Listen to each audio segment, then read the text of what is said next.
Reed Sheppard looked great. He looks to be even more than what we saw in Kentucky in just the short glimpse of him in the summer league, because he's running more point, his control of the offense, the passing ability. We knew he was a really good athlete, but there was a lot of stuff beyond whatever your profile of him was before the draft going, wait, there may be even more to this guy. Everyone keeps saying the NBA doesn't have patience anymore. That if you don't pop immediately, you're written off, labeled, filed away as a project, or worse, a mistake. We've all watched it happen in real time. A rookie struggles early, the minutes get weird, the rotations tighten up, and before you know it, the confidence walks right back to the bench wisdom. Sometimes it's subtle, sometimes it's abrupt, a missed rotation here, a rushed shot there, and suddenly the leash feels shorter than it was ever supposed to be. And then the conversation changes, not about what he could become, but what went wrong. Which is strange, honestly, because development almost never moves in a straight line. It zigzags, it stalls, it doubles back. But evaluation somehow expects it to. One dip becomes a verdict. One awkward stretch becomes a label. And once that label sticks, it's almost impossible to peel off. You see it in how guys are talked about. You hear it in the tone. He just doesn't have it. He's probably more of a bench piece. He might need a change of scenery. So let me ask something that feels uncomfortable. What if the league isn't actually impatient with players? What if it's impatient with quiet ones? Because loud players get room. Flashy players get explanations written for them. Guys who bark, gesture, wave teammates off, they get time. They get context. They get grace. They get to fail loudly, publicly, repeatedly. Quiet players don't get that. They have to earn every second twice. Once with production and once by not making anyone nervous. They don't get to experiment. They don't get to miss casually. They don't get to learn out loud. They have to be efficient before they're comfortable, polished before they're settled, reliable before they're confident. That's where the story really begins. But before we start, if you love basketball and you're one of the 90% who watch without subscribing, it's time to join the NBA Inside family. Click it and let's live this season together. Because the NBA has a Reed Sheppard problem. And the problem was never that he failed, it's that once he finally had space to breathe, he started fixing things teams didn't even realize were off. So let's rewind for a second. Last season, Reed Sheppard entered the league as the third overall pick. Third. With the third pick in the 2024 NBA Draft, the Houston Rockets select Reed Sheppard from the University of Kentucky. That's not curiosity territory, that's not interesting upside, that's franchise expectations territory. And that pressure wasn't new. He grew up inside it. His father was a Final Four hero. His mother scored over 1,400 points. Kentucky wasn't a dream. It was the family business. That's the kind of background people romanticize until it shows up in real time. The kind where every miss feels louder than it should, where every hesitation looks like doubt, where patience gets thinner faster. And yet his rookie year felt like a pause button, like everyone was waiting for proof without really giving him the runway to show it. Houston had veterans. They had structure. They had Fred VanVleet running things. They had a rotation that made sense if your only goal was winning tonight. And that's the important part. Tonight. Because when teams are trying to win tonight, development is usually the first thing to bend. Not out of malice, out of necessity, but it's unforgiving. So Sheppard drifted. One night 20 minutes, next night single digits, next night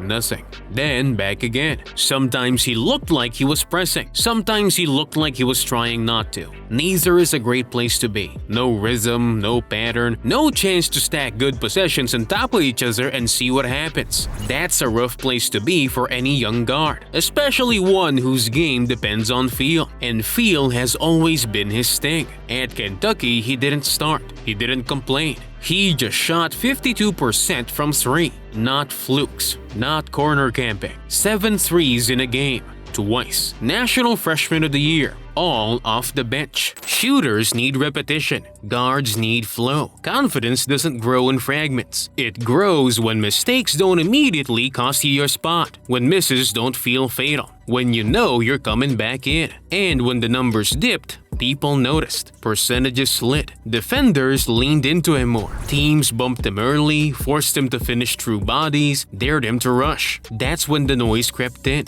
Is he too small? Is he athletic enough? Did Houston reach? Here's what usually gets missed. Those questions weren't really about talent. They were about timing. Talent doesn't vanish in 3 months. Confidence absolutely can. Then came the G League assignment. On paper, that looks like a demotion. In reality, it probably saved him. First game down there, Sheppard drops 49. Not a cheap 49, not a everything fell night. A calm, controlled, on-purpose 49.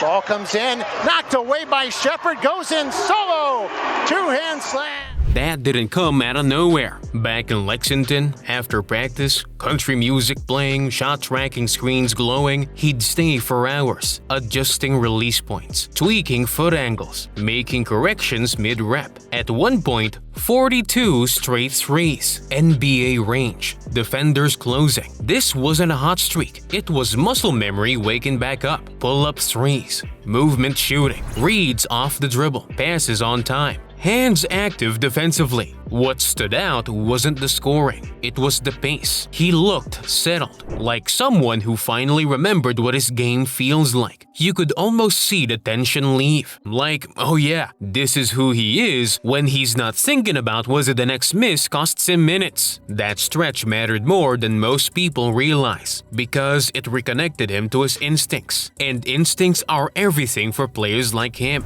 Not raw power, not vertical pop. Instincts. Fast forward to the offseason. Fred VanVleet goes down. Suddenly, there's no buffer, no veteran shield, no reason to hesitate. Houston didn't. They gave Sheppard minutes, a role, actual trust, and that's when things really shifted. Because once Reed Sheppard stopped playing like someone auditioning, he started playing like someone who belonged. Now let's talk about this season. Not the headline stats yet, the feel. Watch him now. He's calmer, more deliberate, not rushing through reads. He doesn't sprint into shots. He gets to them. He lets defenders arrive before making them wrong. He waits for balance instead of forcing space. There's patience in his footwork. There's comfort in his pacing. There's no panic when the first option disappears. And yeah, the numbers reflect it. Over 43% from 3.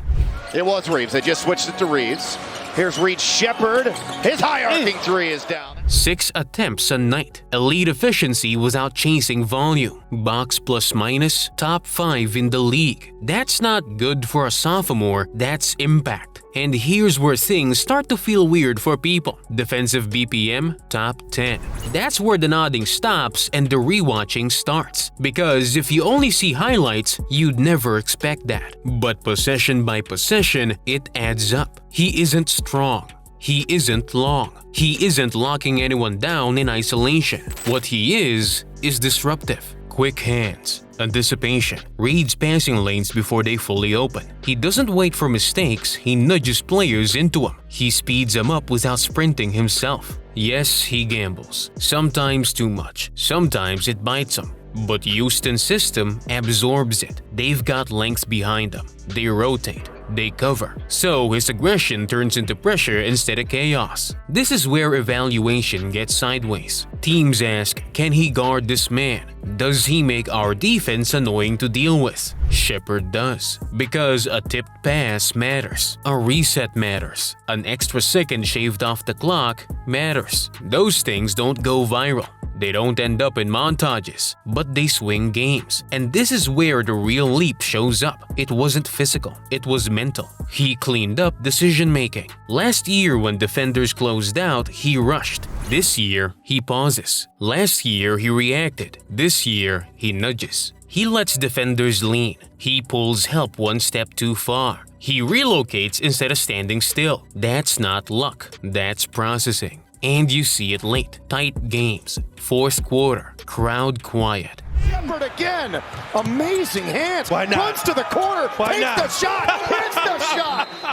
This is where young guards usually fade or overreach. Sheppard doesn't. He doesn't hijack possessions. He doesn't demand touches. He doesn't force hero moments. He slips into space. Corner 3, quick swing, relocation, late clock pull-up. Suddenly, Houston doesn't stall. Suddenly, the floor is still wide. That's not star behavior. That's winning behavior. Zoom out. Look at Houston's roster. Kevin Durant bending coverage. Alperen Şengün collapsing the paint. Amin Thompson cutting non-stop. What they don't need is another ball-dominant scorer. They need someone who connects it. Someone who keeps things balanced. Someone who punishes help quietly. Someone who makes stars easier to play with. That's Sheppard. And here's my honest take. He's never gonna be the loudest guy. He's never gonna lead the league in usage. He's never going to overpower defenders. But that might be why his game sticks. Because it's built on timing, on shooting, on reads. Those age well. They travel. They survive playoff defenses. If the defense tightens a bit, if the shooting stays steady, if the confidence settles instead of spiking, Houston didn't just find a rotation player. They found a stabilizer.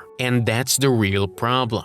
Because players like this don't announce themselves. They creep up on you. By the time teams adjust, it's already baked in. So the question isn't whether Reed Sheppard belongs, it's this. How many teams passed on him because they were chasing something louder? Because Houston didn't. They waited. They trusted. They stayed patient. And now the rest of the league is adjusting. Not because Sheppard changed overnight, but because once he finally got room, he showed exactly who he was the entire time.